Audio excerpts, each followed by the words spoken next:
Pro Wrestling is going to run their inaugural show next Saturday, December 15th in Catan, PA. You can find Prospect Pro Wrestling 2PW on Facebook for more information. That's next Saturday night, the inaugural show in Catan on December 15th. You want to pause that? We're rolling. We're good to go. Awesome.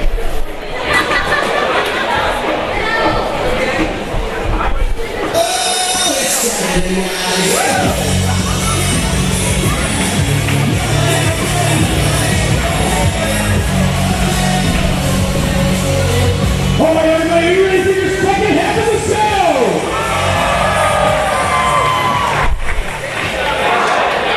This next contest is a tag team match. Scheduled for one fall.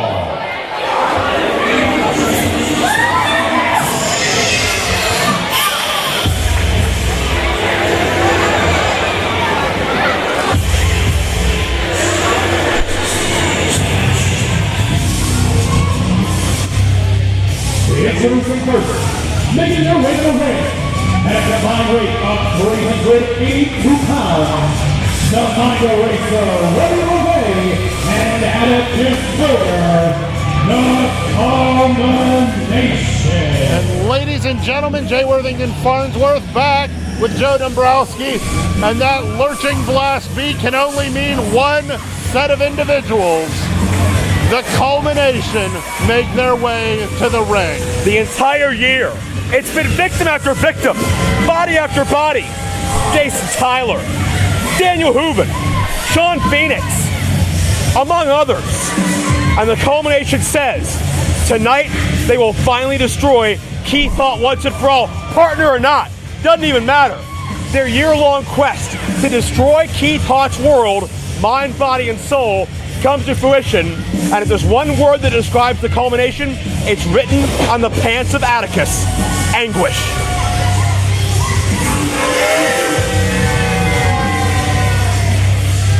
You'll notice a slightly different color theme than they normally are wearing.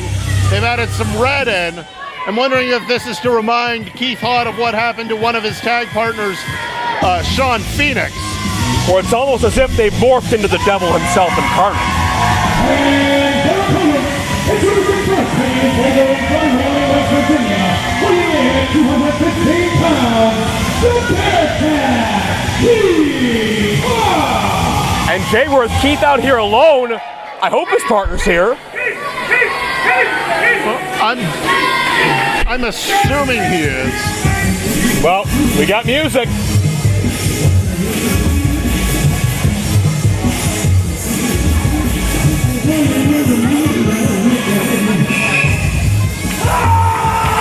He's back! And his tag team partner, from Rochester, New York, weighing in at 183 pounds, Colin Finley. Colin and Keith Hart together. Hart and cute former IWC Tag Team Champions had a bitter falling out, but when Keith needed a friend the most, Colin was there to back him up, and he's not backing up in battle right now. I was gonna say, we haven't seen this energy in Keith Hart in a while. I was assuming it was because his partner has his back and is here, and he can continue the fight against the Culmination. Oh!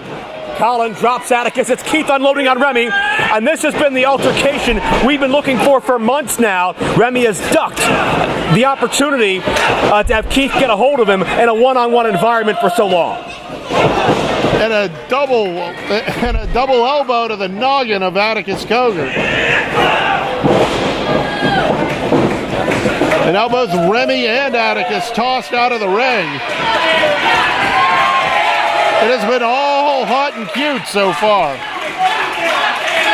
It has been, but the Culmination regrouping, you gotta believe there's a plan. But this is the best I've seen Keith Hart look in a number of months. Look out. Culmination tried to duck out of the way. Didn't see Colin coming. Keith the human shield, and Colin the extremely cute wrestler, ECW. Recent star of 205 Live and Ring of Honor's Future of Honor, is able to connect. Colin's had a career resurgence as of late, only fitting him and Keith Hart reconcile. Glad to see both of them back together. And Notice Remy begging off of Keith Hart, asking for forgiveness. Remy's the one that started this when he turned his back on Keith Hart almost a year ago. Oh. And it's Colin from behind. And, oh, Remy the foot up. Remy calls himself a mind eraser as Colin looks to help Keith Hart erase some past transgressions. Atticus from behind. Switch. Colin, a roll up, but Atticus back to his feet, and Colin tips up the culmination, and Remy inadvertently DDTs Atticus. That was unique. I haven't seen that before. We've seen some unique, innovative offense out of Colin Delaney. That's another new one to add to the playbook. And Jayworth, I'm not sure if the culmination expected Colin to show up or if they expect him to be quite like this. I feel like the culmination are reeling a bit. I was going to say, I don't think this was quite how they were planning on things to go. Oh, but just as we say that, a pick of the leg, a German suplex, and the mood shifts. I would even go so far as to say darkens. And Atticus is in his element. He sees Colin as a plaything to toy with.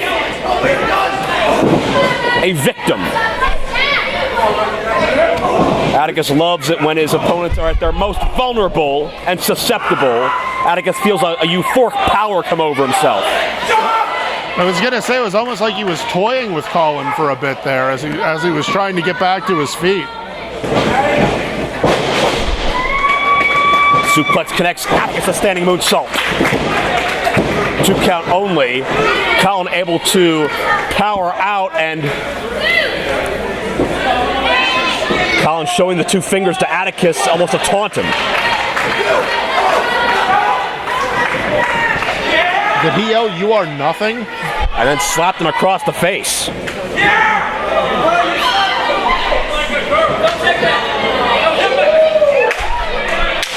And that's only serving to fire Colin up. Off the ropes. Oh, double clothesline. Atticus and Colin collide mid-ring. And you can see the desperation on Colin's face as he realizes the danger of the culmination. And Remy's off the... Where did Remy... Remy off the leg. And Remy pulling Keith Hart up the apron into the post. And Colin was there for the tag, but Remy once again separating Keith Hart from his friends. And now Atticus taking advantage of the confusion. Atticus unloading. Atticus has a temper issue. He is a very angry young man. Another tag into Remy LeVay. The man who in many ways masterminded this plot against Keith Hart. Ooh. And Colin trying to fight back, but into enemy territory right now. And Remy just smothering Colin with offense. And maybe smothering him literally here. And that's the just incensed nature of Remy LeVay that was never there pre-culmination. Atticus getting in a cheap shot or 2 as well. And Keith may be seriously hurt. He may be the next victim, no matter what Colin does. Because Remy just rammed him skull first into that post. Well, the culmination have said they are going to end Keith Hart tonight, so yeah, I think the game plan is at some point he will be the victim. Jayworth, the culmination has taken out every other Keith Hart partner. If they take out Colin Delaney, is there anybody left? Is Keith Hart a sitting duck? I mean, I don't know who else he calls at that point. I had mentioned Phoenix. He took out Dan Hooven. He took out Taylor. They took out. Sorry. Yeah, and on their way to taking out Colin Delaney. Look at her, Colin out of the way. Atticus connects with Remy. Oh, and Colin 2 for the price of 1. Sliding German slash drop kick. And reaching for Keith, but Keith is still not recovered from the post. And so Colin going for the pin. Yeah, Colin a man alone here. Keith may be concussed. Who knows what Keith's going through right now?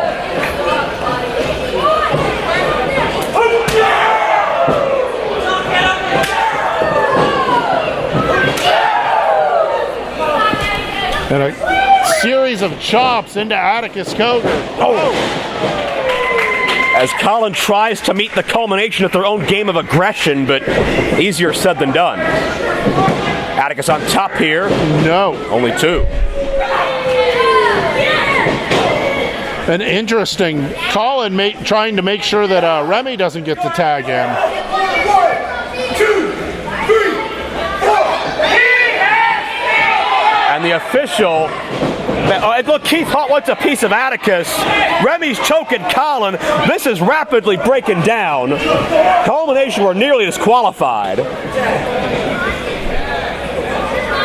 And the ref having to remind Keith Hart there needs to be a tag. Well, I'm thankful Keith's on his feet.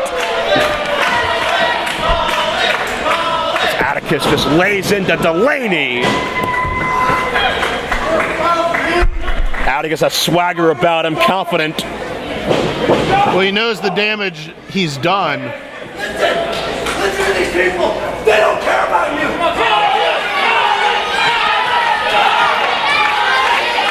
And Atticus trying to get in the mind of Colin Delaney. Oh, and it's Colin who turns things around.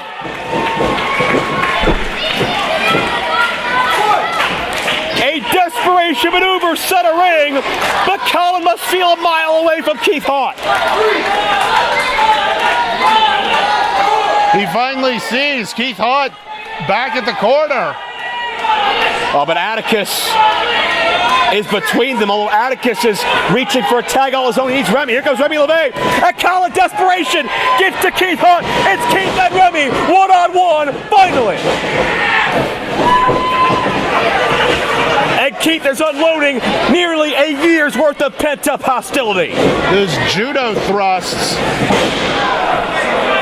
Back body. Oh, and all that weight down on his chest.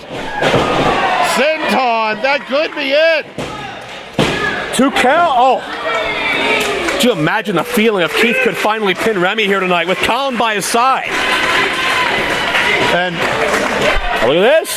This is old school hot and cute. Oh. But Remy out of the way. Colin hits his tailbone hard. Remy disposes of Keith.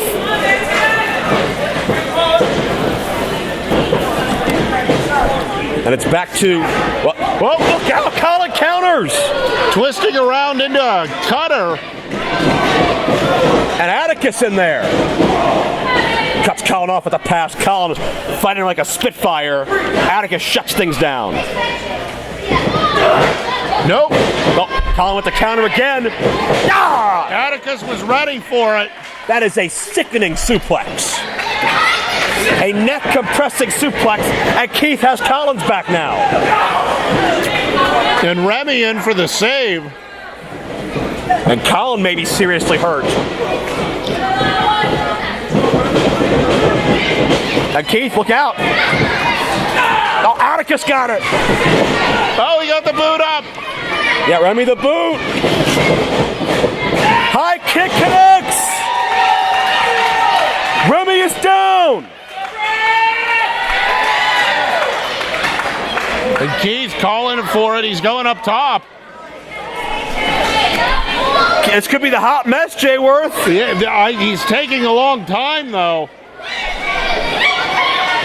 And oh, here comes Atticus. Oh, no, God. Atticus with the save for his partner. Keith gets crotched.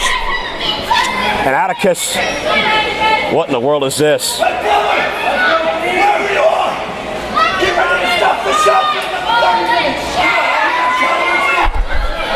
He just told Plummer to get ready to stop Whoa, the whoa, show. whoa, whoa, whoa. What the hell is this? Oh! Is that who I think it is? Sean Phoenix! With Hooven and Tyler! And Atticus looks like he's seen a ghost! The sins of the past have finally come back to the culmination. And Atticus is grinning. He's willing to fight them all. Oh, Atticus would gladly fight them all. And Phoenix lets them know their fate is behind them. It's Keith Hart and Colin, and the fight is on once again. Keith Hart's buddies were here to save him when he needed the most. Oh! Big clothesline from both. Colin and Atticus are down. It's Hart and Remy center of the ring. And Remy trying to beg off. Yeah, it's too late to apologize now. Too late! Oh, one time Keith was afraid to hit his best friend. Now it's the only choice. It's not the only choice, Joe. It's the choice he's making.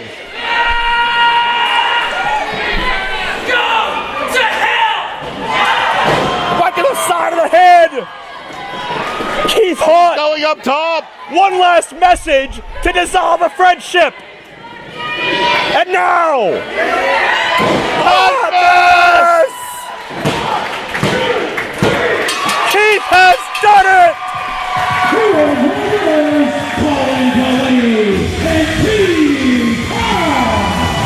A Hart and Q reunion!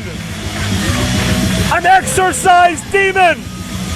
The mind games, the pain, the suffering, the loss, all rectified by Keith Hart tonight.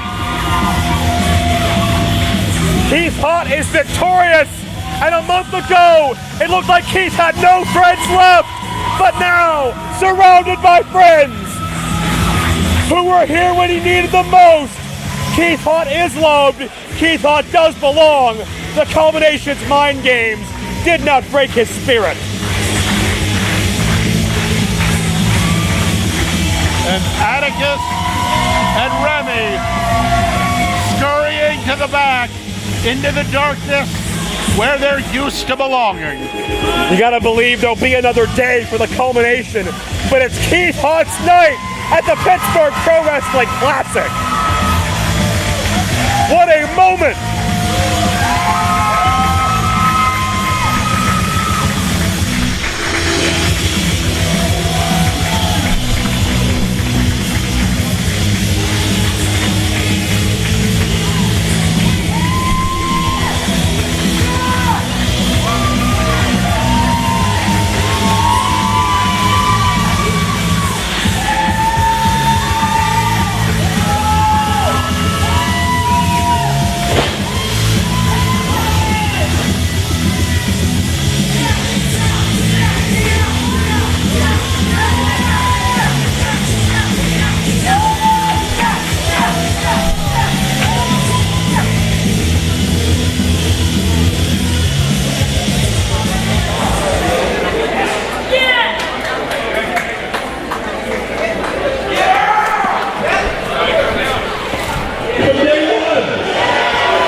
Okay, so something to start thinking about if you haven't thought about it yet. When that thing comes up and they get their surprise, what are we going to do? Well, first I have to turn the camera. That's a good plan. I mean, the recorder's here. Like, do you think we'll have a good enough view here to just stay here? If we need to move down, like, my worry is we're not going to be able to see because of I can't see because of the band. So, I mean, if we stand up, but we see if we need to slide down. Yeah. Or just stand and like palm this.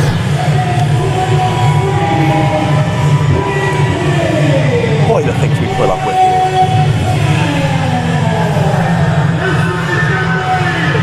So is everyone just picking up their chair and going? There are no chairs over there. Correct. I'm assuming like they're either going to do chairs. I mean, I feel like they do chairs. Yeah, 304 style. Single file move over. Core to it.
Jayward, there was quite an emotional moment last month.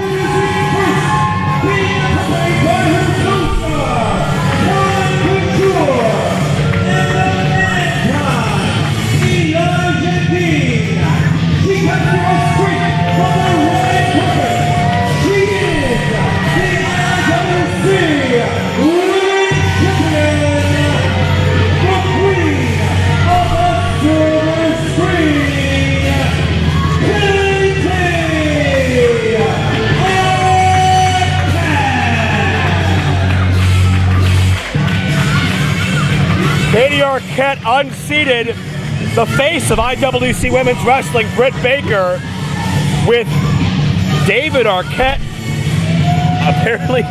apparently the cousin of Katie, as the special referee. I thought it was all media hype, but David Arquette comes to prove the Arquette family bond is tight, and what a moment it was for Katie. First time we've seen him at court time in all her glory.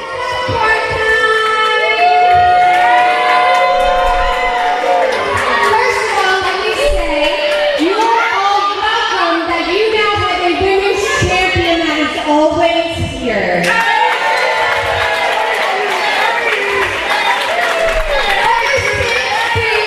IWC's Women's Champion. My inbox just won't stop blowing up. I have TMZ calling me. I have all the highest talent reaching out to me. And to be honest, it became a little frantic, a little overwhelming.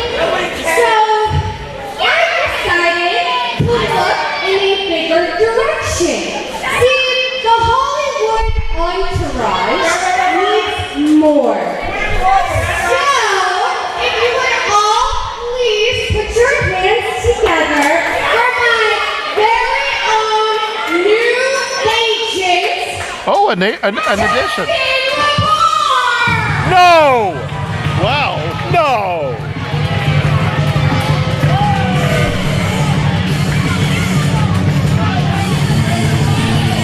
I thought we got rid of him. I think we did. I think Katie got him back. Justin LaBar has been a boardroom, political, and litigious nightmare for IWC management since day one, and now he's representing one of the hottest rising stars we have, Katie Arquette. To be fair, those are the characteristics you look for in an agent. Nice guys finish last.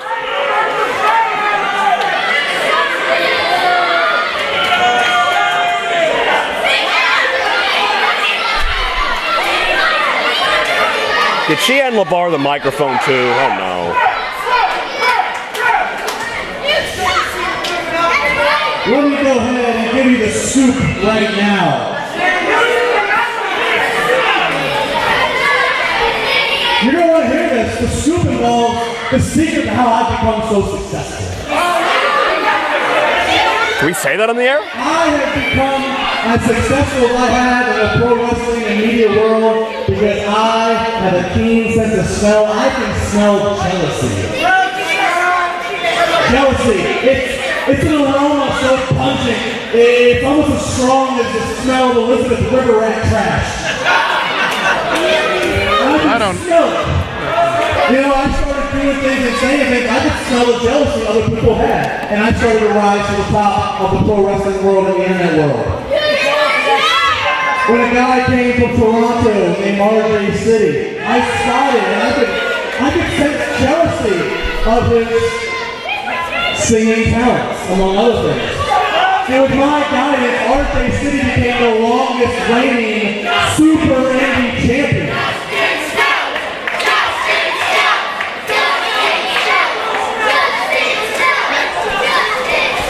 I will have security for each and every one of you out of here right now and say to the fan, shut up!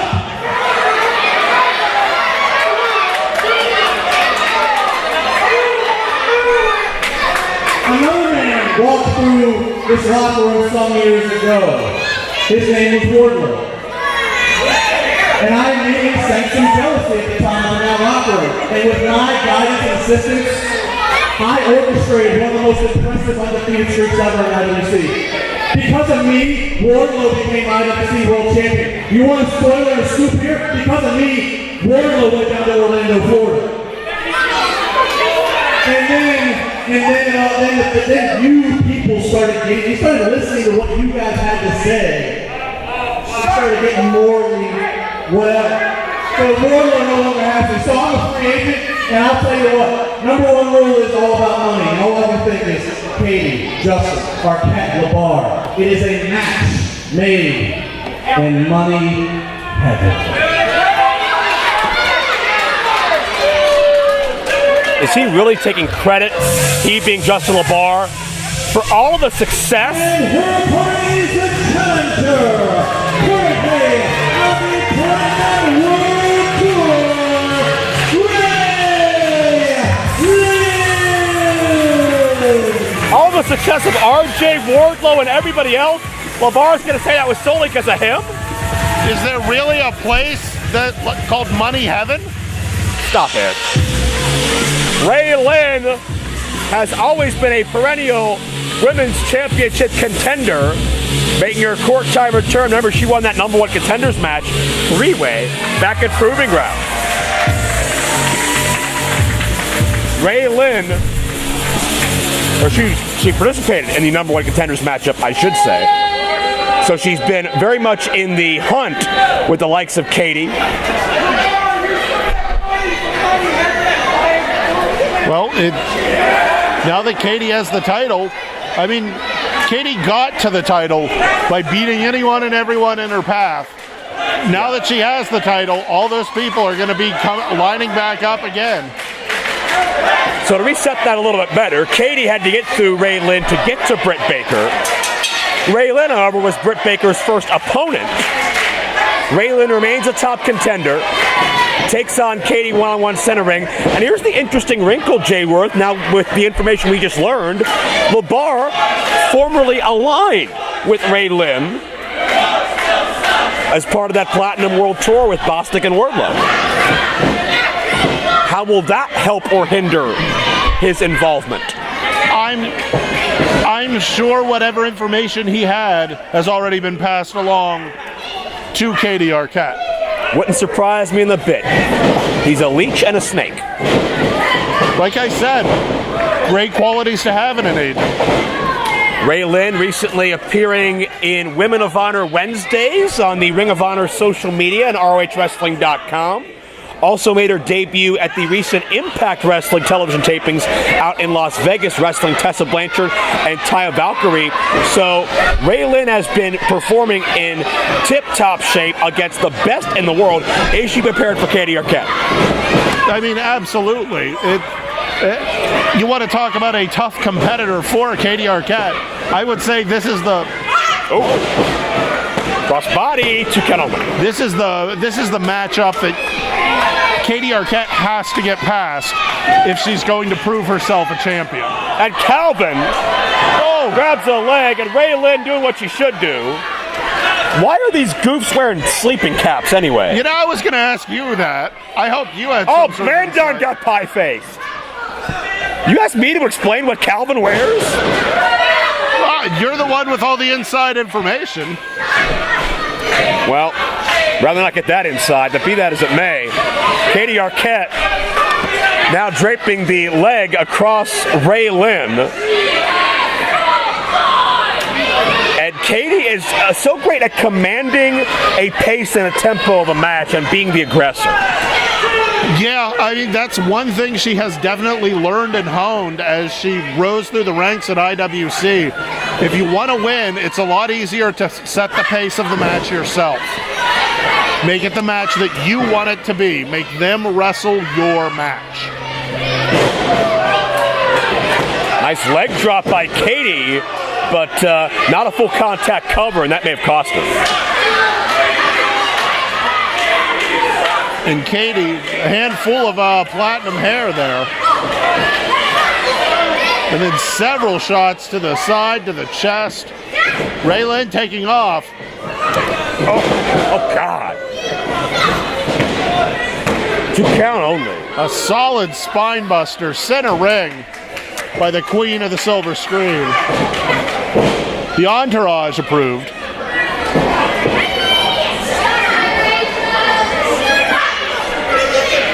Well, the entourage approves everything Katie does. They're a bunch of yes men. Well, yeah.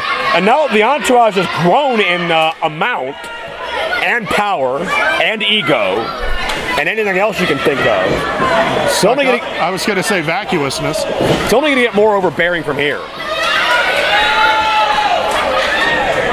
Katie. Oh, big hip attack. To Katie especially, and it leads to an ear fall. Raylan's got that resiliency, though. Raylin, a tough, fierce competitor. Studied down in OVW for a time, sat under the Al Snow learning tree. A great tree to sit under. And Katie went to sit down with another leg drop, but that didn't pan out.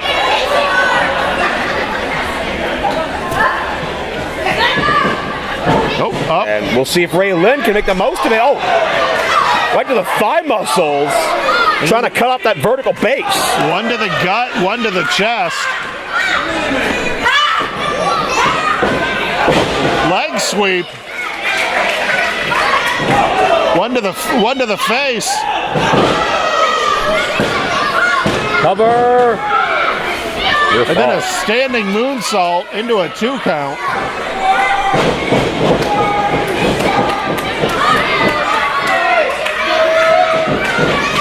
Oh, now Raylan gets the knee up. Oh, beautifully done. Hurricane Rana, seamless motion from Raylan, the high kick, and wait a minute now, Calvin and Bantime. Distracting the ref, who should be counting. And LaBar pulling Katie to safety. It's 4-on-1 out here. Well, in their defense, I will point out, none of them have gotten involved physically. LaBar pulled Katie out of the ring. LaBar did not touch Raylin. He was still involved physically. And in the ring where he shouldn't have been to begin with. Look at Raylin! Taking out the original, the OG entourage. The OG entourage. I'm not sure if she called LaBar or Katie that, but either way it fits. And a primal scream for good measure. And now warning the man dime to stay on the ground. Ooh. Oh! Oh, Raylin shacked to that neck break. I think she hit her forehead on the way down. Yeah, dropped her on her head with that, like a suspended cutter. Oh. Falcon arrow. Nicely done. That'll do it. No. And that's the thing with Katie Arquette is that she's so technically sound. She's so proficient. You can make a very reasonable case she can get the job done one-on-one without an entourage. Oh, absolutely. I don't think there's any doubt she could get it done without the entourage. But why take the hard route? I see. Go behind by Katie. Raylin using the rope to block. Hard hitting and counter. Just elbow after elbow, right to the ear. And now again, those shots to the thigh. LaBar's got Raylin, come on. Oh. Completely out of line, German suplex. Big German butt. And then a spear. Katie's got her.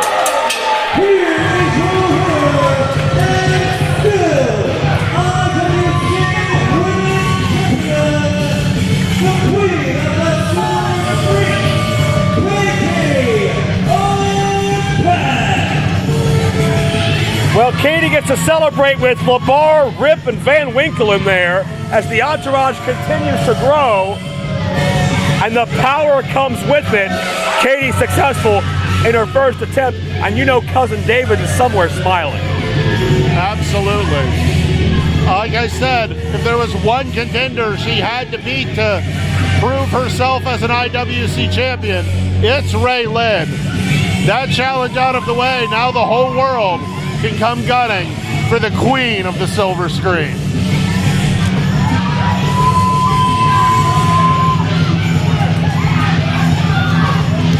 And Calvin, not content to just take the W. Oh, Ray Creo!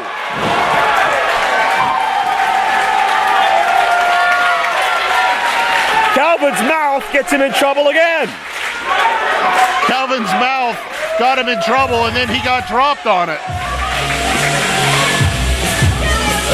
Well, Katie wins tonight, but let's not forget about Ray Lynn in the potential future contender brackets. And this is not the last we've heard of Ray Creo.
Following contest is a tag team match scheduled for one fall. Well, you want to talk about heavy hitting. We've seen a lot of that all night, and it's only going to intensify in a moment. Hashtag big man business. Introducing team number one. First, somewhere under the hell he damn well pleases. Weighing in at 316 pounds, the human crime scene,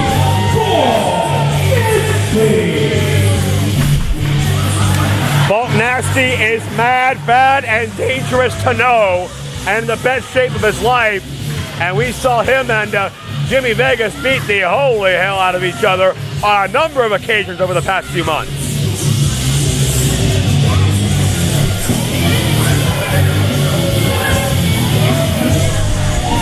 Sad to say, this might be the best mood I've seen Bulk Nasty in which he's only incredibly irritated.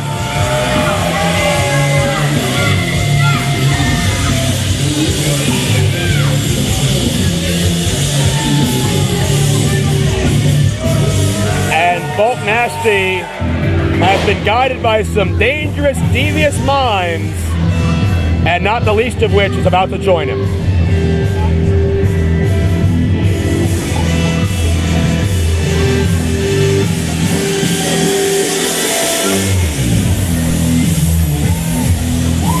And his tag team partner, from Akron, Pennsylvania, weighing in at 193 pounds, the heir apparent, Chris LaRusso is dangerous. He's calculated and conniving. On any given event, any given day, he can strike and change the face of this organization. And as long as men like Bulk Nasty keep listening to him,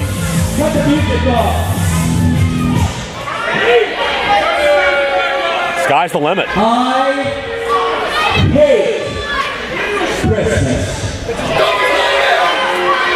I hate Christmas carols. I hate Christmas decorations. I hate Christmas cartoons. I hate Christmas lights. I hate everything about this rotten holiday. Bah humbug. And I will say one thing. If every single kid in this audience got what they really deserve for Christmas, what they would get on Christmas morning is a slap in the face.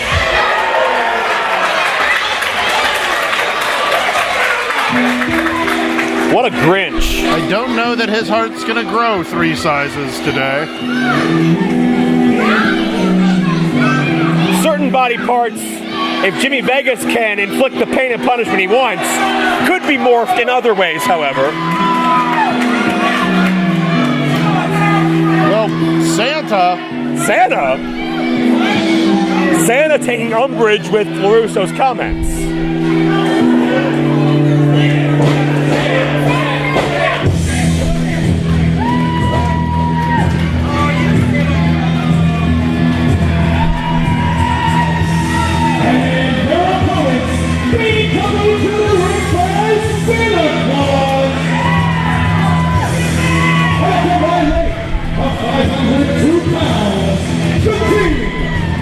Jimmy Vegas and Jimmy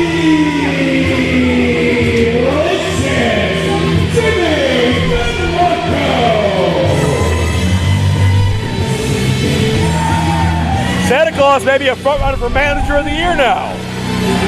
Well, in case you had any questions, Santa and Delicious Jimmy DeMarco, tight.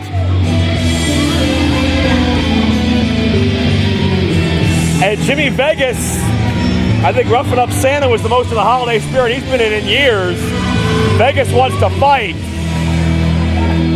And we're having a little fun now, but you can almost sense the powder keg about to explode. You can, every time Vegas looks at the ring, his face sort of, for lack of a better term, dies a little.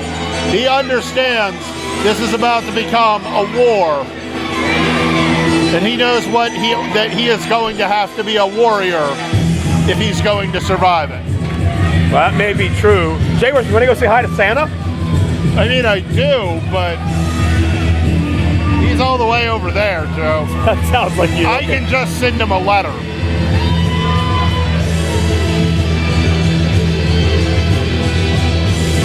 Even DeMarco's tights are festive. Pretty much everything that DeMarco has is festive. He just headbutted the railing. And why wouldn't he? He's Jimmy DeMarco. If the folks at home are new to IWC and aren't familiar with Jimmy DeMarco's reputation, former multiple-time IWC main eventer, champion, he's done it all here. And Jimmy DeMarco has more heart, desire, and passion for this company than anybody I've ever met. Whether it's thumbtacks, chairs, guardrails, blood, tasers, DeMarco's undergone it all for the product and the brand he believes in. How about the matches he's had with Necro Butcher, Ray Rowe, his own cousins, the Gambinos? DJZ? Yeah. DeMarco's like Teflon out there. And it's Vegas and LaRusso, one-on-one, Vegas showing the power. He's got to be at least 270 or 75. And LaRusso claiming that there was a pull on his, I don't know that that's quite a ponytail. Shetland tail? I think if Vegas really wanted to pull LaRusso's hair would no longer be attached to him. No, his head may not be attached to him.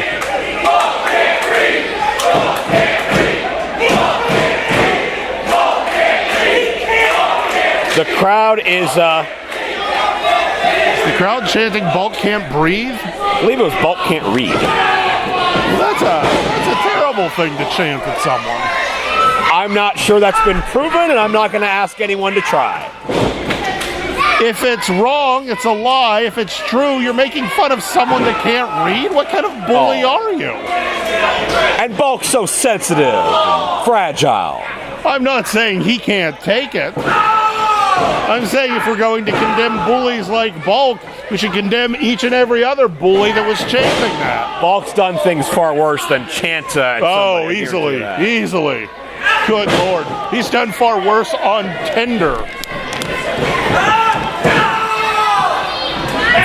And Vegas manipulates the arm of Chris LaRusso. And the first time we've seen Jimmy DeMarco legally in action in a couple of years. And Jimmy DeMarco wants Bulk nasty. There's that fearless nature of the Delicious One. the perpetual pervert of Pittsburgh professional wrestling here at the Pittsburgh Pro Wrestling Classic. The Pope of Grope. Oh, there's a whole laundry list of them. Senor Salacious. The Lord of Lewd. And the master of the... Oh, wait a second. I was about to reference the muscle worshiping ceremony.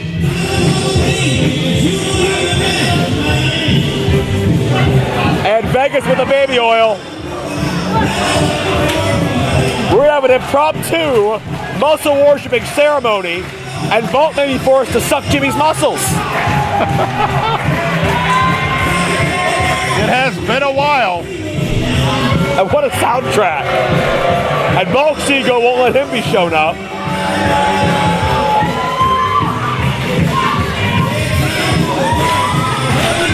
Jimmy DeMarco showing Bulk how it's done. Check out the glutes.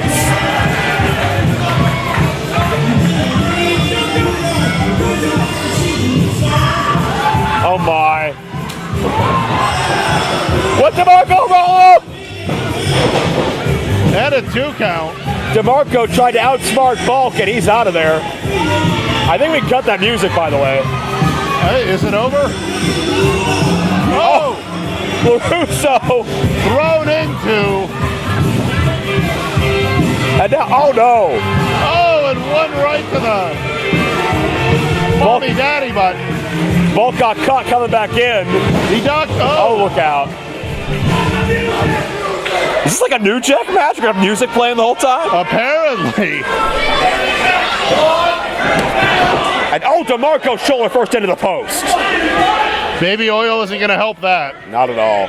And DeMarco could take a wealth of punishment, but it's been a couple of years since he's been out of the ring. It's been even longer since he's been regularly competing. In fact, I mean, the era of DeMarco unofficially ended, what now, some 6-7 years ago? Yeah.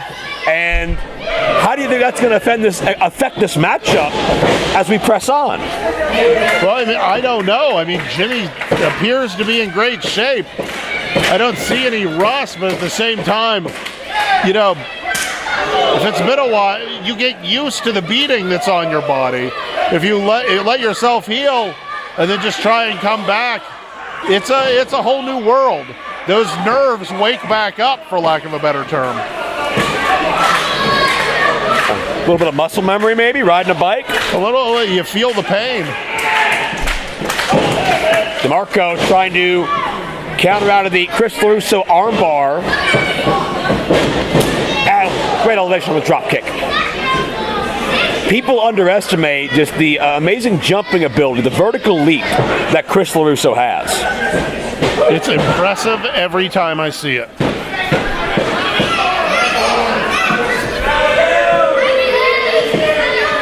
And the man that deems himself to be the king of the IWC castle, if not heir apparent to that throne.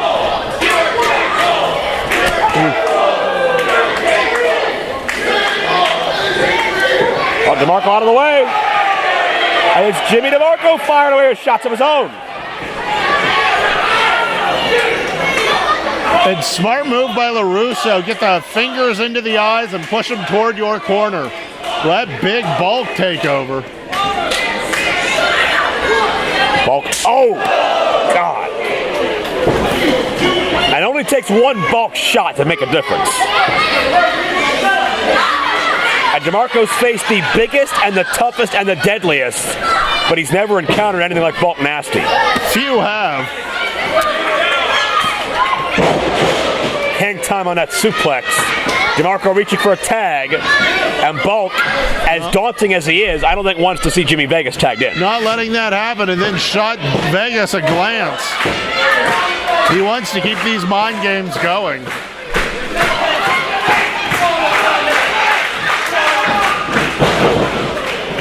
All the body weight of Bulk down onto the lower back of Jimmy DeMarco. Second time. One more time, Bulk! One more time! Oh no! Oh, DeMarco's twisting, and he's pulling. And Santa is talking to a ref. Santa Claus is distracting the official. Santa Claus is an enabler. I mean, I guess he's trying to find out. CJ wants to find out whether or not he's on the naughty or nice list. But something naughty going on behind his back. Might be tying it. Oh my God. It's uncomfortable watching this. Every male watching has the urge to cross their legs uncomfortably right now. Oh, with the exception of Joey Ryan. Two tags. LaRusso and Vegas are in, but LaRusso in the hard way. And finally we're seeing Vegas and Bulk Nasty gets out. Oh. Vegas the clothesline, the elbow as well.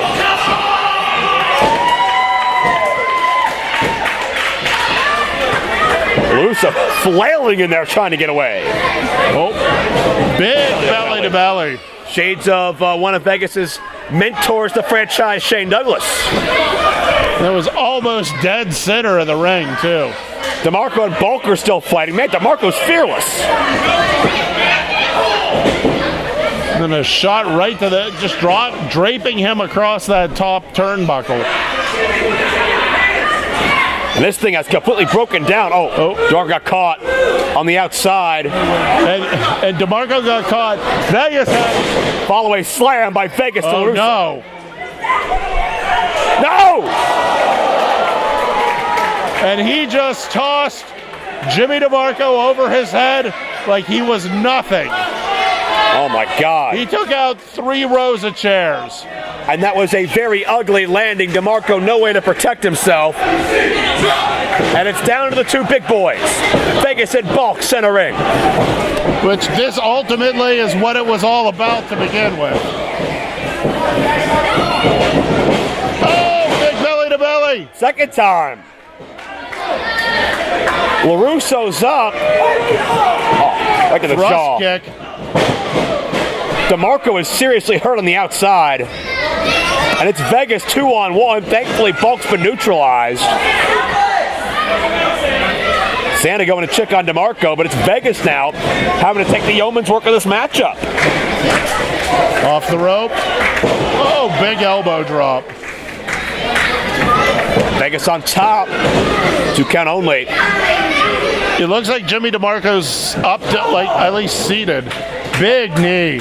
Even if DeMarco is hurt, he doesn't know any better than to go back and fight. He will not quit no matter what you do to him. As LaRusso takes down Vegas. If you're lucky, you hurt him bad enough that it takes him too long to get to the ring. But trust me, he will not stop coming to the ring. Hell, we thought he'd stop, what, 8 years ago, 10 years ago, 12 years ago. Still here. Still ready to fight a cause he believes in. And, okay, he made it across the railing. Just barely, though. DeMarco is hurt. You can tell in his body language. Oh, look at the super kick. C4! DeMarco, the C4! Vegas! Cha-ching slam!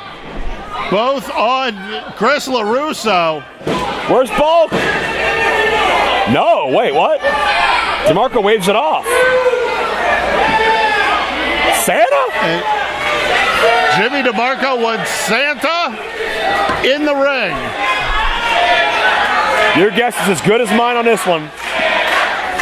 I guess CJ's allowing a little leeway on that. Well, Santa hasn't physically touched anybody yet. Well, now he has. That's true. Big choke slam. Santa with a choke slam? Are you serious?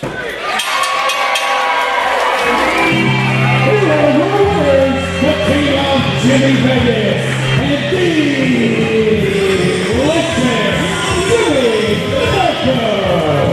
LaRusso just got defeated by the spirit of Christmas. Ho, ho, ho.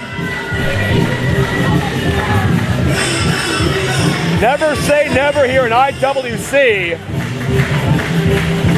LaRusso and Bulk back to the showers, and a holiday celebration to cap off a 2018 IWC. Oh, Bulk's got a chair. Bulk has a chair. Bulk will leave when he's ready to leave.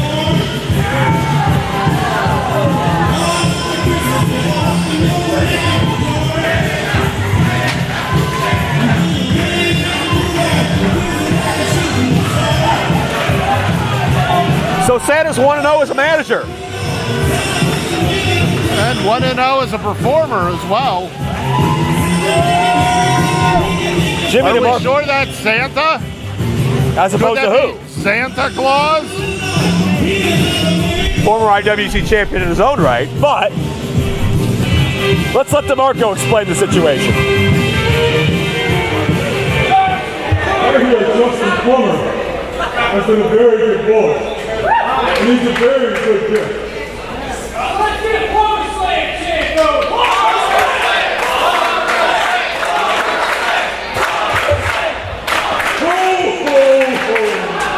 Merry Christmas.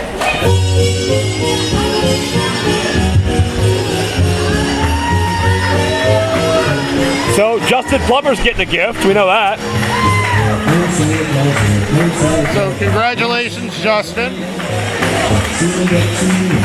Well, I know what Justin Plummer wants as a gift. How about a new IWC champion? Well, we'll find out next, won't we? Moments away, 3 stages of hell. Pollock and Wardlow.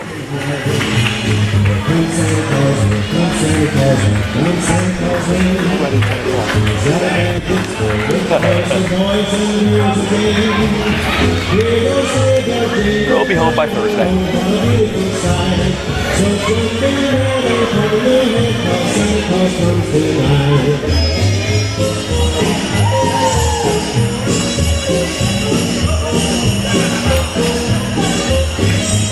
Okay.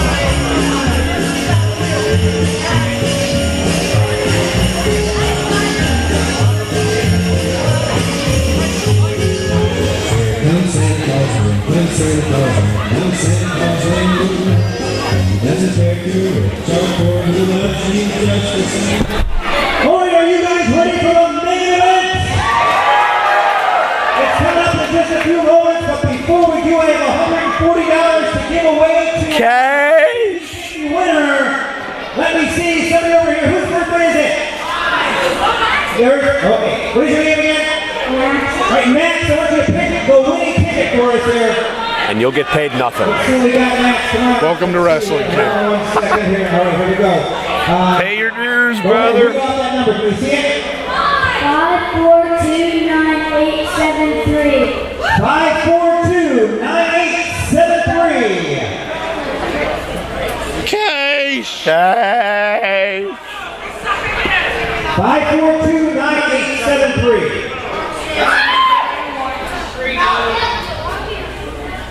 Anybody have that one? 5429873. Going once, going twice. Nobody's claiming it. Do we have a winner over there? Yes, we do. Let's see. All right, let's see that ticket real quick, sir.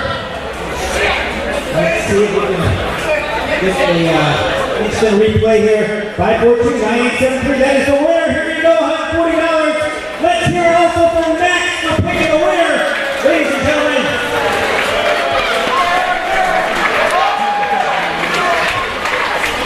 And the crowd turns on Max for not picking them. How dare you, Max? You'll never work in this town again. Stupid Max.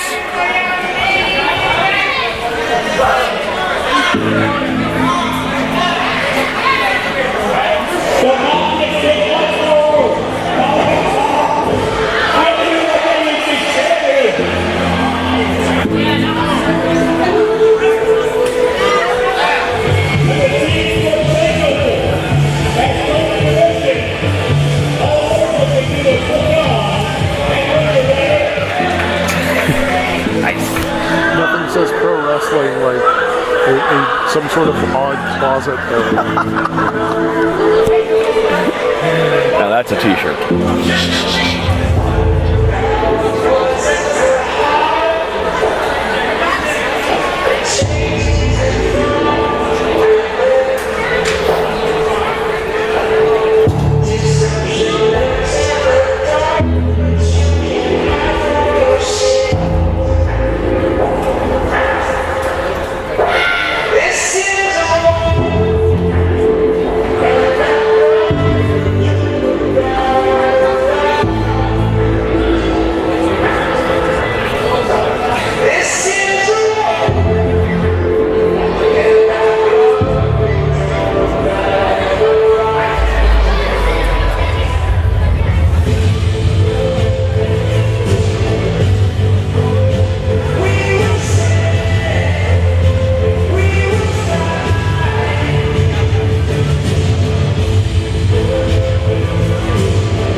Heavyweight Championship. The first fall, Wardlow picks the stipulation.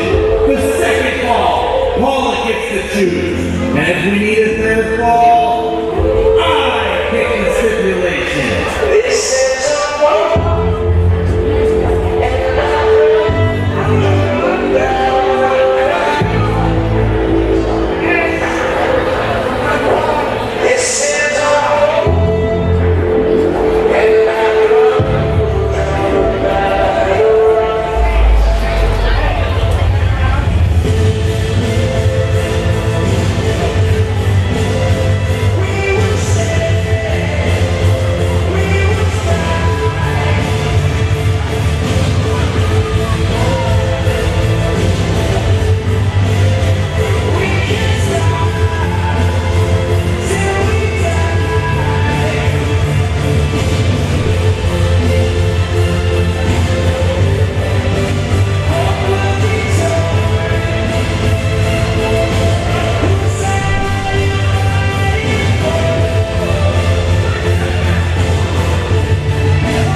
You can count on one hand the men that have put a dent in the armor, in the unbeaten streak, of the absolute obliteration, the warpath that Wardlow has been on throughout IWC, and have a lot of fingers left over after the fact.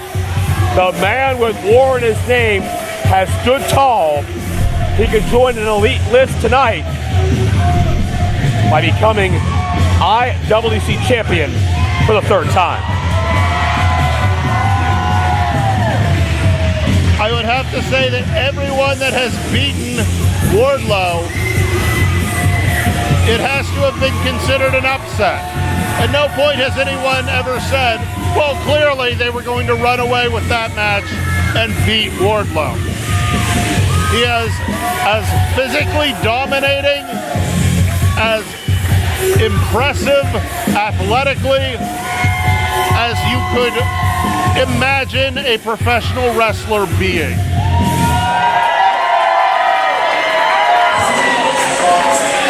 The only problem is his opponent tonight is a master tactician.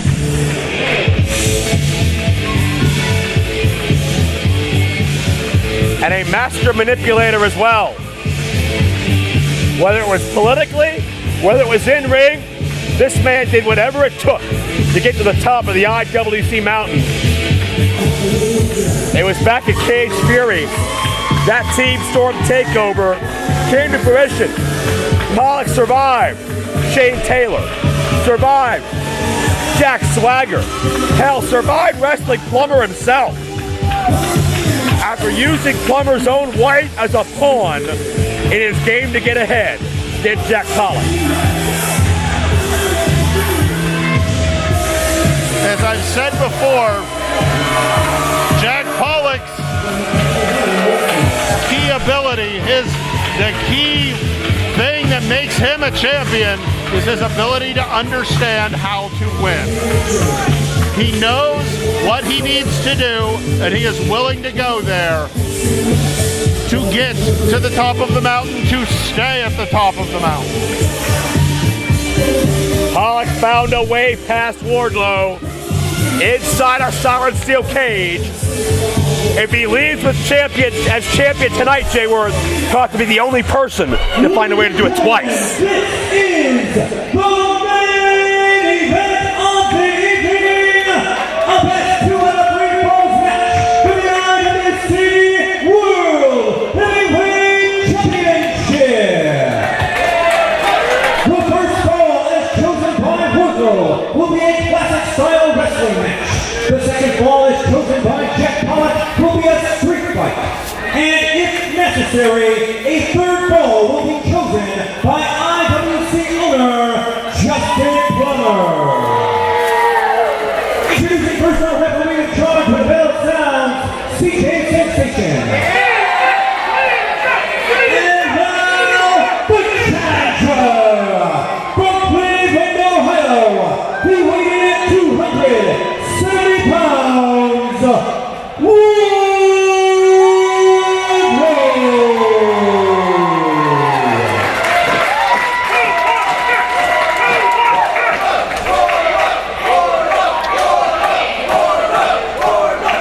and his opponent across the ring, representing Calgary, Alberta, Canada.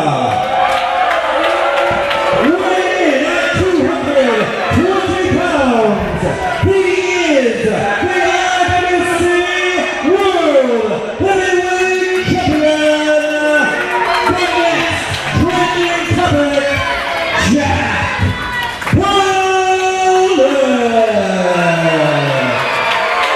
Wardlow has only dropped 2 matches in 4 years, but one of them was to Pollock. Pollock will double that deed if he escapes with his title tonight. Which, as you have pointed out, is a rare claim. Wardlow sees the prize that was once his, could be again.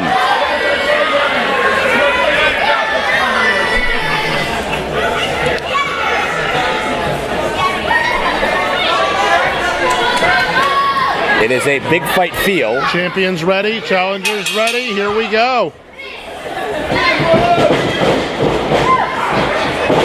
Through, he steps behind, gets a waist lock, throws Pollock down. He wants Pollock to know he can physically dominate him at will. It is elite company to be a 3-time champion here with IWC's top prize. John McChesney has done it, as has Dennis Gregory. But in nearly 18 years of history, the list stops there.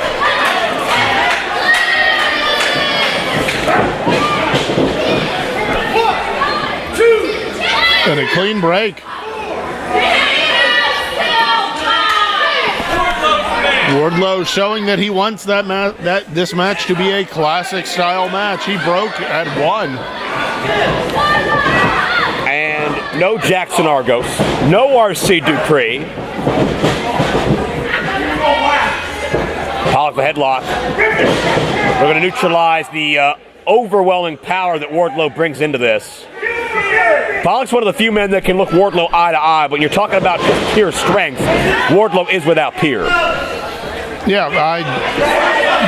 we were using the term big man business, but as far as big men go in IWC, you can't have the conversation without having the word Wardlow escape your lips. Oh! Pollock went to slip underneath. Wardlow able to drop down and cut Pollock off at the pass. Out for the ride, hip lock, no, Pollock from behind.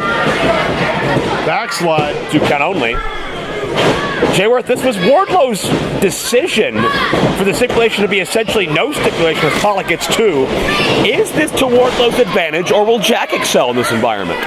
You have to believe that Wardlow, if you're looking at a pure athletic competition, Wardlow has to have the advantage at that. That the scheming, the machinations, the ability to win is based around circumventing, ignoring, breaking rules when it comes to Pollock. So a match where you have to concentrate on the rules, it has to somewhat neutralize that. Another deep, hard headlock takeover. On the mat, however, you got to go back to Jack Pollock being trained by Lance Storm, one of the best tacticians of this era. And certainly if Wardlow stays grounded, that paradigm could shift to Jack Pollock. I mean, yeah. I don't disagree with that.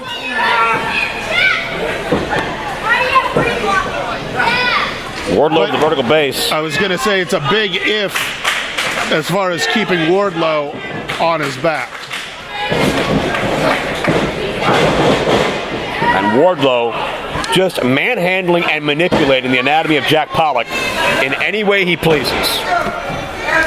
Throwing him around, twisting limbs.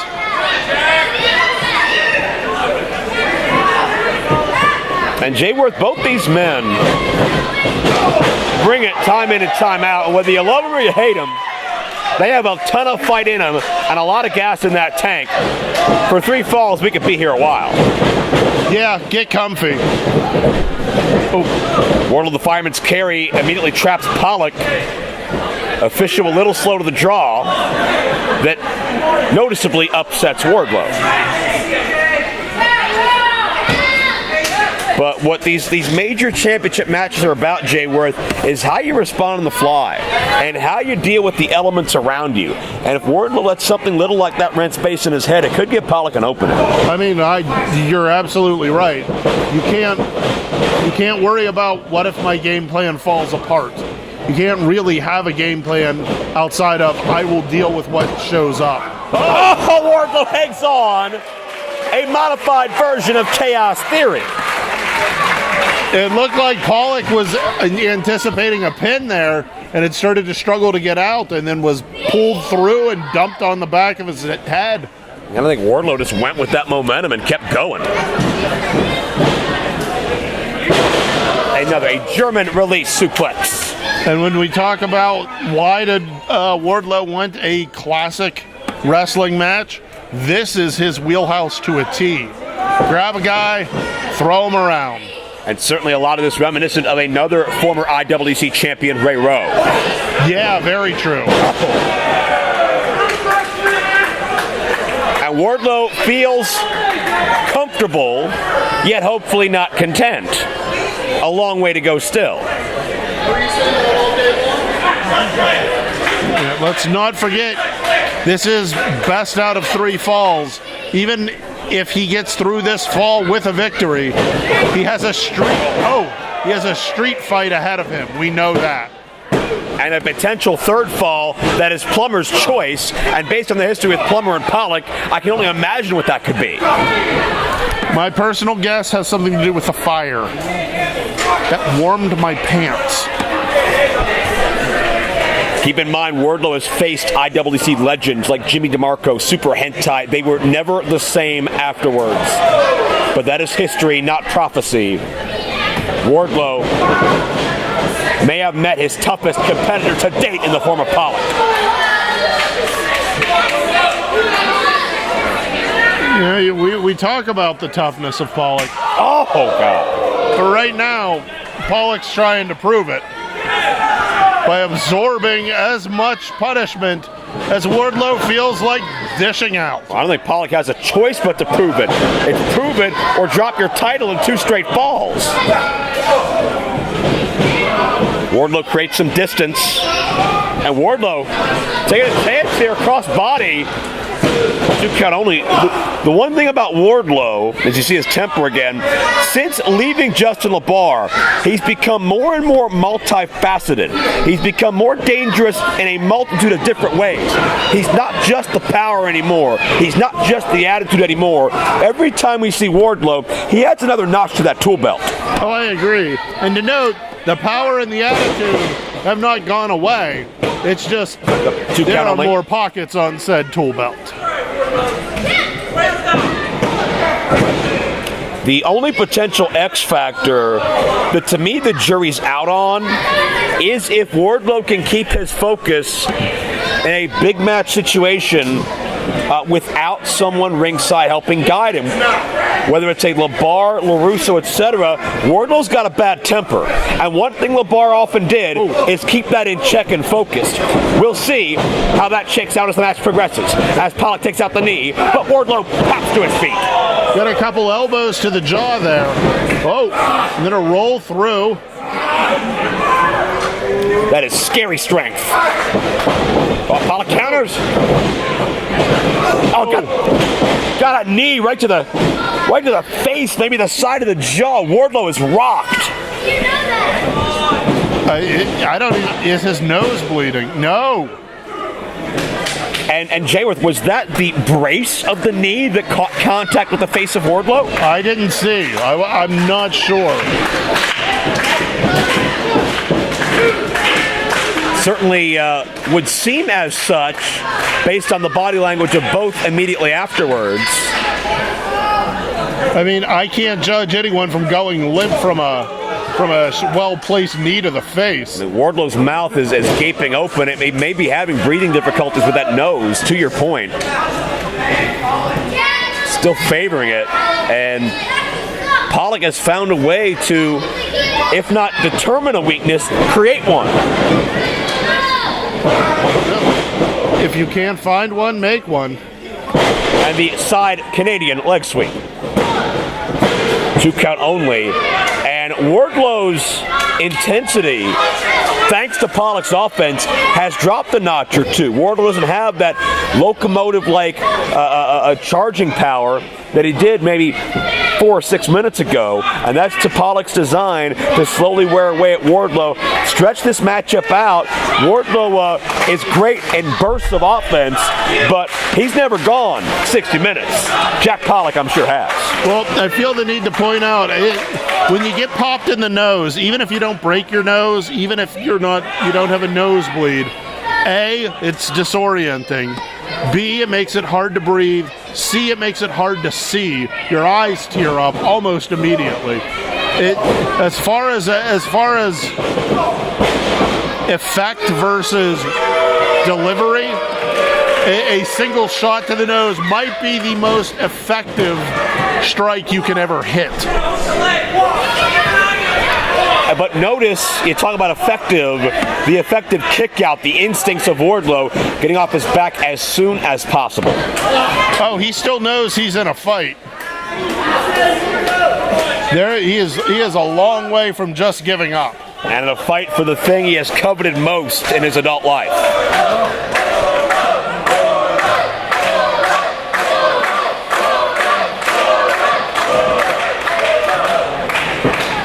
These people are behind the man with war in his name. Pollock has been a polarizing entity all his own. Ooh. Pollock getting through Tommy Dreamer. Surviving the 6-way ladder match is unbreakable. Nice suplex by Wardlow. A counter to Pollock's claim that he's the man. And now it gives him a chance to catch some air. Clear those cobwebs, as we like to say. And Jayworth, if fall 1 ends in a double countout, we could have a very precarious rest of this matchup. Yeah, very true. We could end in a draw by the time we finish everything. Where do you go from there? Well, I mean, draw would go to the champion in the short term, but obviously issues would not be settled. And this match is designed to settle them conclusively as Pollock and Wardlow, center ring now, exchanging rights. This is a little farther from the classic wrestling match. But CJ allowing the open fist or the closed fists. And Wardlow downstairs. Ouch. Skulls collide. Oh, Pollock the back elbow. Aiming for that nose again, Jayworth. Oh. German suplex. And a discus forearm to the back of the head into that German. Oh. And Pollock measures Wardlow with the boot. Covers him. And no. Notice the frantic nature Pollock attempted to go into that cover with. I think Pollock knows the longer this runs, the better it looks for Wardlow. Would you concur with that? I would say endurance-wise, it's all Pollock. I don't know. To me, I know Wardlow's training. I know Wardlow's size. I've yet to see anyone really gas out. Oh, God, look at that power. Wardlow. A buckle bomb as the blood on Wardlow becomes more apparent. A spear, and now a near fall. I want you to think about the amount of damage and how bad Wardlow was looking. And clearly, there's still plenty of gas in the tank. Notice Wardlow keeps wiping his nose and rubbing the blood on his chest, almost as a battle scar or a reminder of what Jack Pollock's done to him.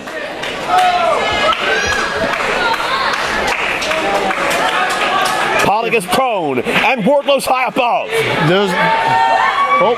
Swanton, nobody there. Those blood stripes are serving as motivation, Joe. Pretty in the air, not in the execution. Pollock measures the boot, and Jack Pollock, no! Pollock's specialty, but not enough.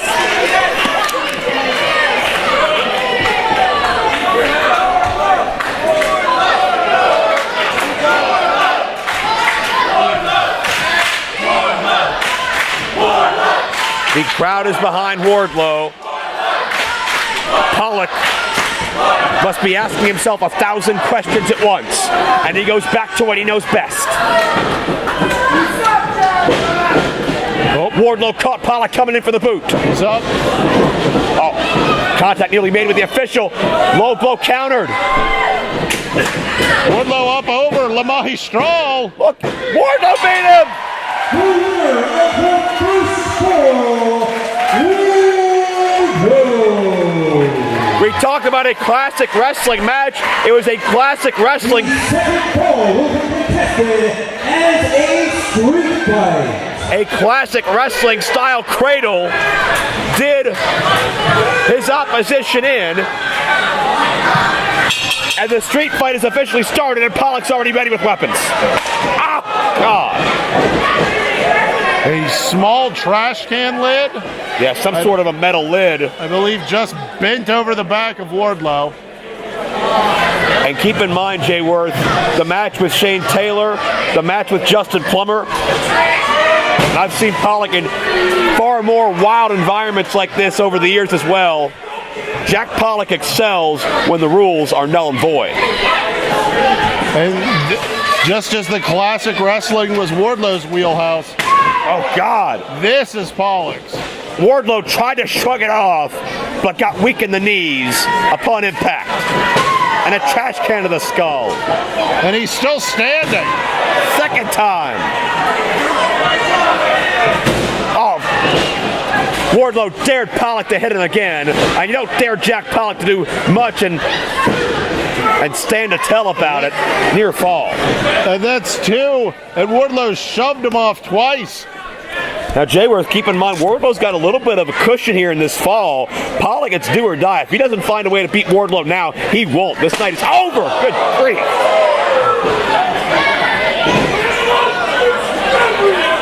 And good Lord. And Wardlow's flinging a trash can at Pollock's skull. Wardlow does not give a damn.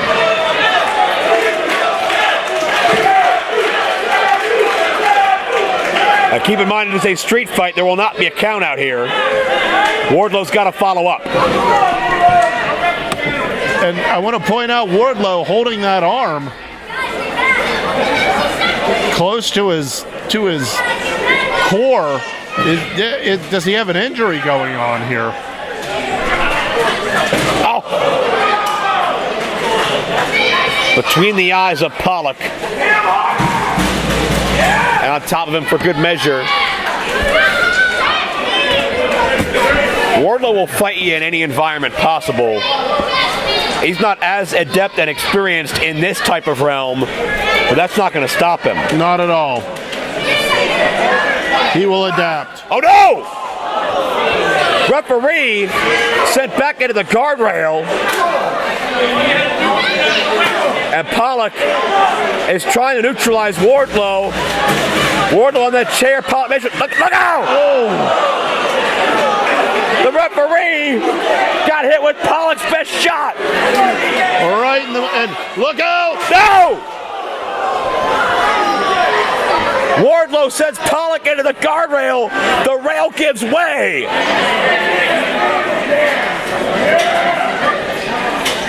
Oh, this is a wild and unsafe situation out here.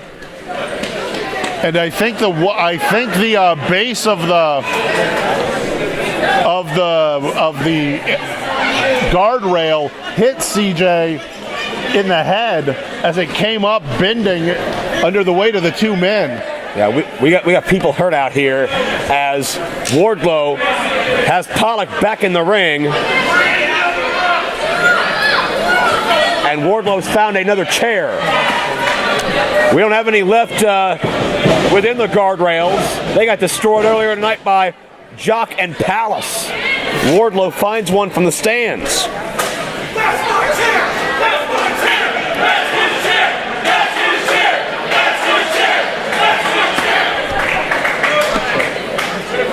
And that may not resemble anybody's chair after a moment in the hands of Wardlow. Oh, Pollock out of harm's way. Two elbows. Wardlow trying to wedge that chair in as deep as he possibly can.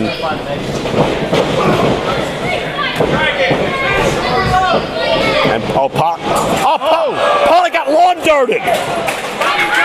Pollock got lawn darted into that chair and his body in free fall until it hit the protected but unpadded floor.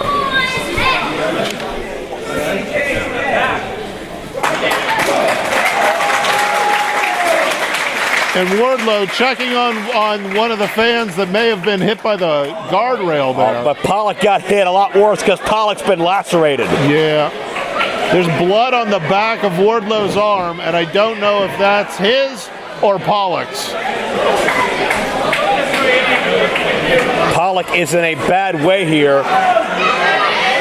You got to believe that his head caught one of those jagged or sharpened edges on the side of that chair, or maybe scraped against something on the way down. But Pollock is losing blood. And in fall number 2, with that Pollock, could be it. Yeah, Pollock's done here. Another official. Done. No. I have no idea how Pollock did that. I do not either. I have absolutely no clue. But then again, maybe I shouldn't be surprised. Like I said, Jack Pollock finds a way to win. I'm surprised to see anybody survive Wardlow, but I've seen Jack go to hell and back many times in his career. A second time. Again. Jack counters downstairs.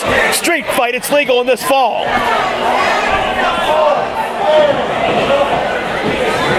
And Pollock can barely stand, but he gets a spine buster. And Pollock moves ahead. No. And Pollock, you gotta believe desperation, urgency is going through his mind right now. Pollock could lose everything, 2 straight falls, if the lights dim too far and he loses too much blood. Joe, are you seeing what I'm seeing? Absolutely am. Jack Pollock has a ominous bag, and you can hear the metal clashing inside. I'm not going to speculate. Let's just wait and see. Pollock knew things may get desperate. He knew he'd need everything to slay the beast. Jack Pollock has thumbtacks. All perfectly legal.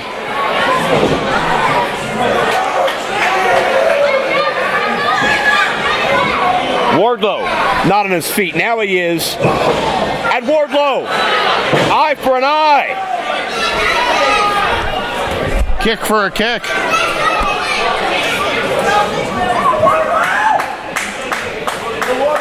I'm not sure how experienced Wardlow is with thumbtacks. He has a handful of them. Wait a minute. Oh my God, down the mouth of Pollock.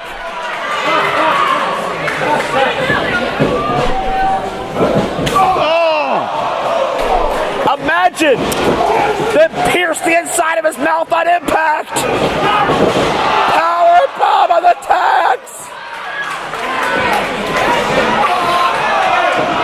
Again. Back up. Oh no. All day long. strength. No! Damn it! You had wondered where Team Canada was. Argos Team at Storm is Dupree. here. Team Storm, when Pollock was on the brink of destruction, make their presence known.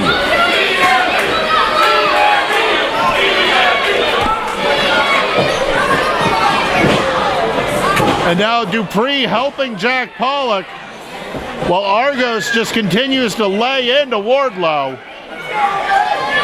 And Pollock has lost an incredible amount of blood.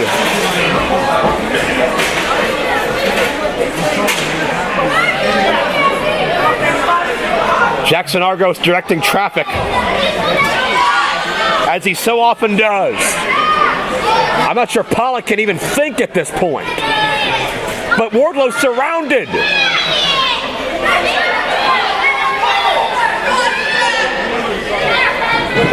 Oh! And Wardlow is ready to charge into battle! And he's getting the hell kicked out of him for it. He kept his eyes on his opponent, and that was the mistake. Oh! Boots the chair into the skull. And it takes 3 men to pin Wardlow.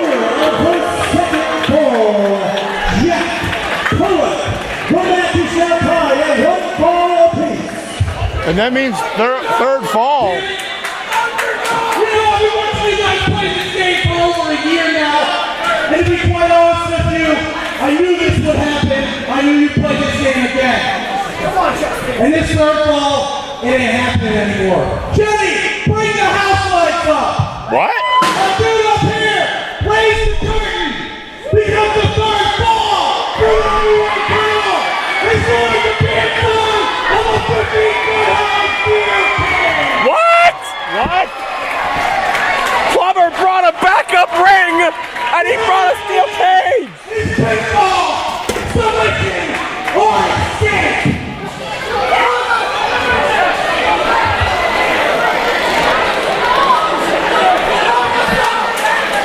It's pin, it's submission, it's escape, and now Team Storm's beating the hell out of Wardlow in ring number 1, but fall number 3 will be in the confines of a cage. Oh, this is absolutely unprecedented.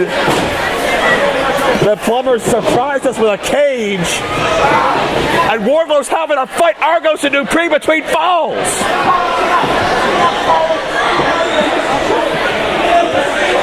And Wardlow's got both ex-tag team champions all day long into the tacks.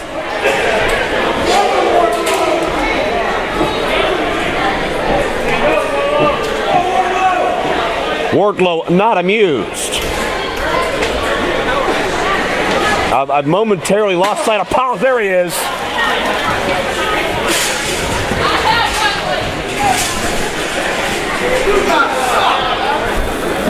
And Wardlow is going to drag Pollock to the cage, whether Pollock wants to go or not. This is maybe the final step of Justin Plummer's revenge on Pollock, whose face is now being raked across the steel fencing.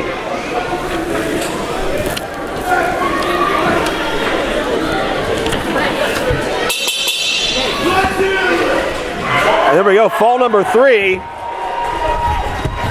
is underway. Hayworth, what a wild set of circumstances this has been.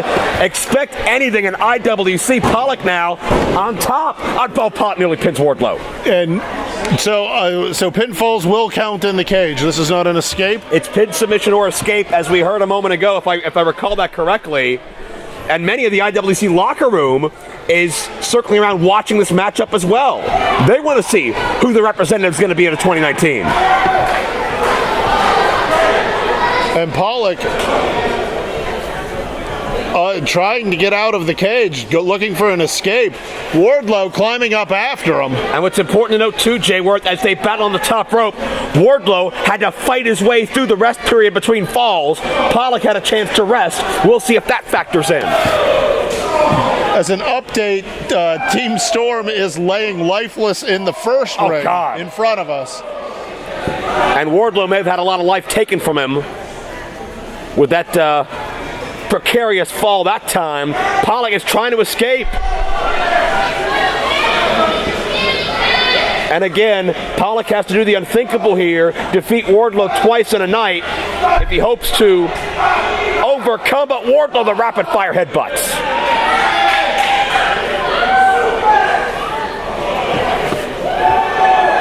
Wardlow. He has him up. From the top rope.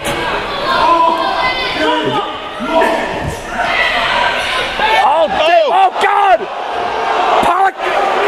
Pollock just fell through the ring! Wardlow just dumped Pollock with such force! The ring gave way!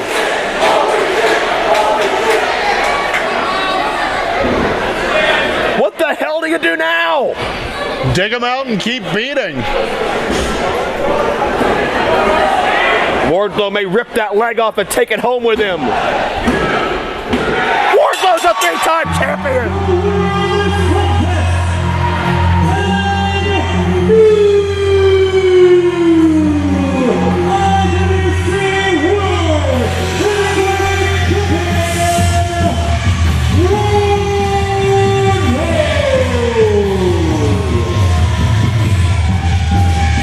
We have history being made. Jack Pollock's era has ended. Plummer's final step for revenge leads to a three-time IWC champion. And with a handshake, Plummer hands Wardlow his third opportunity to hoist that title belt with pride above his head.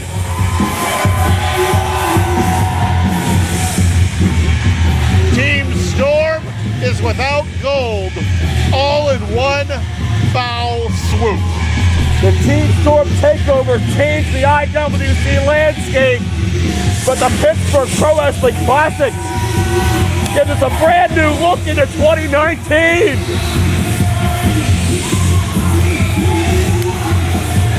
Wardlow is the man once again.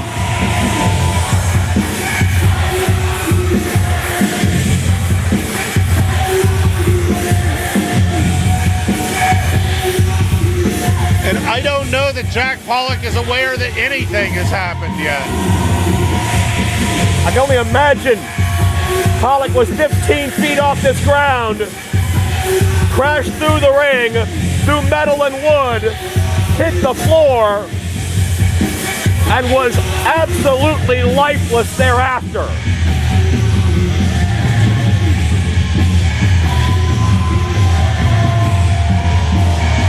And now Wardlow into the fans.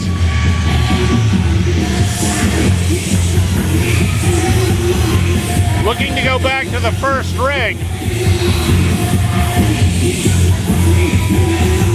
Argos and Dupree still licking their wounds, but 2019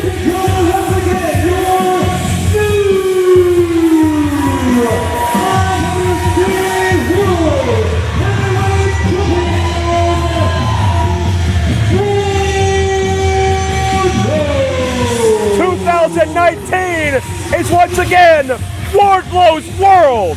Good day from the Pittsburgh Pro Wrestling Classic.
gentlemen.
There's a red Mustang and a silver truck outside that's blocking the bus. They can't get out, so the silver truck, red Mustang, you need to move your car, trying to get out. The party bus is trying to get out. Pretty upset about it.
or you know, like you know when they go to commercial. You know, like they'll cut the light or they'll cut the screen, and it's like, well, shit, I know nothing's gonna happen for the next like 5 minutes. So I hit stop. Or pause and stop. Pause now. Yeah. Okay. Did they already pause it, or Yeah. did you? Okay, yeah.